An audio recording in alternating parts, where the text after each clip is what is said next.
mga lods, no? Yung adlaw nyo diya.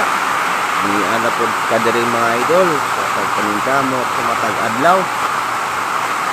Grabe ka kasugod ang ulan mga idol. Grabe rin yung basta-basta mga idol. So, tungod lagi sa kawad on. Kamot ng diya punta para natin makita ang kwarta.